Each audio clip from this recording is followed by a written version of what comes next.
राज्यभरात एसटी कर्मचाऱ्यांचं आंदोलन, 35 आगारांमध्ये चक्काजाम, कोकणावरही परिणाम, मुंबई नागपुरात कर्मचाऱ्यांचं आंदोलन।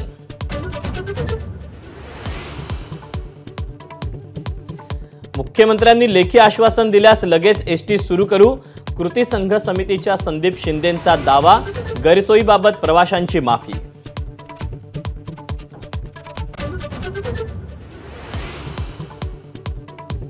वस्तात बदलला नाही तर योग्य नेतृत्व स्वीकारलं, एबीपी माझाला दिलेल्या मुलाखतीत समरजित घाटगेंचा दावा, शरद पवार समरजित घाटगेंच्या घरी।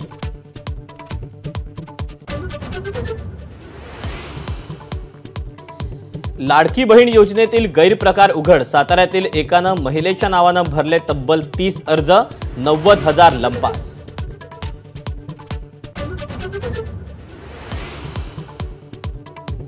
मराठवाड्यात अनेक गावांना अतिवृष्टीचा फटका, हिंगोलीत कापूस भुईसपाट, नांदेडमध्ये अजूनही घरात पाणी, पशुधनाचंही मोठं नुकसान। शिवरायांच्या कोसळलेल्या पुतळ्याचा शिल्पकार जयदीप आपटेचा थांगपत्ता लागेना, शोधासाठी पोलिसांची 7 पथकं।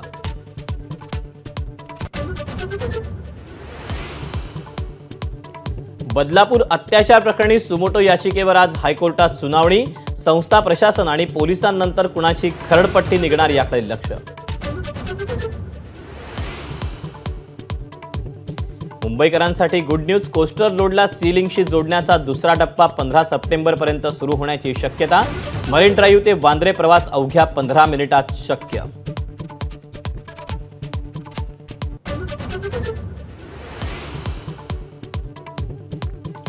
सलमान खानच्या घराबाहेर गोळीबार प्रकरणातील बिश्नोई गँगच्या आरोपींना तळोजा जेलमध्ये दाऊद गँगकडून धोका असल्याचा दावा, सुरक्षा देण्याची कुटुंबियांची मागणी।